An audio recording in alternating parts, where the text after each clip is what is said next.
आगरा से बड़ी खबर। अवैध बेटिंग अवैध ऑनलाइन गेमिंग साइटों पर आगरा साइबर क्राइम सेल की बड़ी कार्रवाई। 15 लाख भारतीयों के साथ ठगी होने से आगरा पुलिस ने बचाया।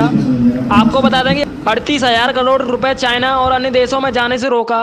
27 विदेशी वेबसाइटों को पुलिस ने कराया ब्लॉक। सैकड़ों खातों से करोड़ों रुपए की हो रही थी ठगी। आगरा पुलिस खुद बनी थी यूजर बनने के बाद हुआ चौंकाने वाला खुलासा। 6,000 से अधिक बैंक खाता पुलिस ने कराए ब्लॉक। सैकड़ों बीपीए खाता भी किए गए ब्लॉक। उत्तर प्रदेश में साइबर सेल की अब तक की बड़ी कार्रवाई। थाना सागंज और साइबर सेल कर रही बड़ी कार्रवाई।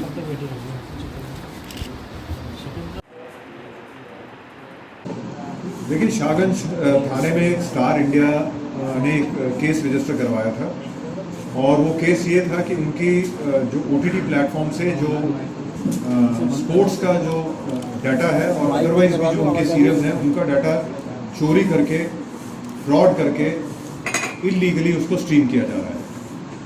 बाद में पता चला कि इलीगली स्ट्रीम तो किया ही जा रहा है, लेकिन जितने स्पोर्ट्स इवेंट है उसमें इलीगल बेटिंग भी की जा रही है उसमें। उस इन्वेस्टिगेशन को शुरू किया गया और इस इन्वेस्टिगेशन में तेलंगाना से कुछ लोग अरेस्ट भी हुए और भी हमारे लोग वांछित हैं, जिनके लिए हमारी टीम लगातार प्रयास कर रही है उनकी गिरफ्तारी का। लेकिन जब इसमें डीपली इन्वेस्टिगेट किया गया तो हमें पता चला कि ये अकेली वेबसाइट नहीं है जिस पे इस तरह का फ्रॉड किया जा रहा है। पहले तो जेन्युइन OTT प्लेटफॉर्म से उनका डाटा लाइव स्ट्रीमिंग चोरी करके लाइव स्ट्रीमिंग किया जा रहा है। फिर एक अपनी वेबसाइट क्रिएट करके जिसका कि सर्वर अनडिटेक्टेबल है या किसी फॉरेन कंट्री में लोकेटेड है, उसके बेसिस पे उस पर इलीगल बैटिंग करवाई जा रही है, जो कि बहुत बड़े अमाउंट्स में, जैसा कि आपने लाइव वीडियो में देखा। और कुछ रेंटेड अकाउंट्स जो एजेंट्स उन्होंने अपने क्रिएट किए, जिनको ये लालच दिया कि अगर आप हमें जितने अकाउंट्स देंगे उनमें जितनी ट्रांजैक्शन होगी उसमें लगभग 25 से 30% आपको शेयर दिया जाएगा, और उसके अलावा जो अकाउंट होल्डर्स होंगे उनको 1 से 3% उसका शेयर मिलेगा।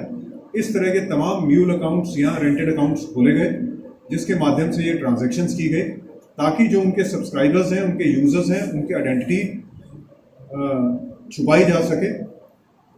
और फिर ये जितना भी अमाउंट था इनको इस यहाँ से साइफन ऑफ किया गया अलग अलग कंट्रीज में थ्रू क्रिप्टो करेंसी या अदर मीन्स। उसमें डार्क वेब का इस्तेमाल किया गया और ऐसे भी पेमेंट गेटवेज का इस्तेमाल किया गया जो जेन्युइन नहीं है, जिनको ट्रेस करना कंपैरेटिवली डिफिकल्ट है। और इस पूरे एपिसोड में लगभग 27 वेबसाइट अभी तक हम ब्लॉक कर चुके हैं जो इस तरह के इलीगल फ्रॉड में इन्वॉल्व हैं। 9 ऐसी ऐप्स हैं जिनको हम ब्लॉक करवा चुके हैं। और इसमें इंटरेस्टिंग बात यह है कि ये जो वेबसाइट्स हैं और ये जो ऐप्स हैं, ये नॉर्मली आपके गूगल स्टोर या ऐप स्टोर पे अपलोडेड नहीं है। ये इंस्टाग्राम, टेलीग्राम, सिग्नल, व्हाट्सएप, इस तरह के जो मैसेंजर ऐप्स हैं हमारी, उस पर इनकी आपस में अकाउंट्स पे बात होती है और उन्हीं पे ये नॉर्मली इस तरह के जो ऐप्स हैं वो अवेलेबल हैं। वेबसाइट के एड्रेसेस अवेलेबल हैं जिसके थ्रू यूजर्स इस पे जुड़ते हैं।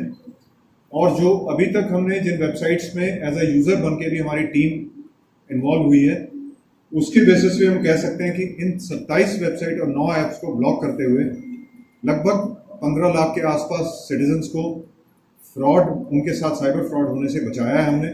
और लगभग 38,000 करोड़ का टर्नओवर इन वेबसाइट्स के माध्यम से होना पॉसिबल था, क्योंकि एक वेबसाइट की जिसकी आपको लाइव स्ट्रीमिंग दिखाई गई एक बेट की, उसमें आपने देखा होगा कुछ ही मिनटों में ये लगभग 100 करोड़ के आसपास उसका ट्रांजैक्शन पहुंच गया था। और वो भी ऐसे गेम्स थे जो कि वर्ल्ड कप क्वालिफायर मैचेस थे।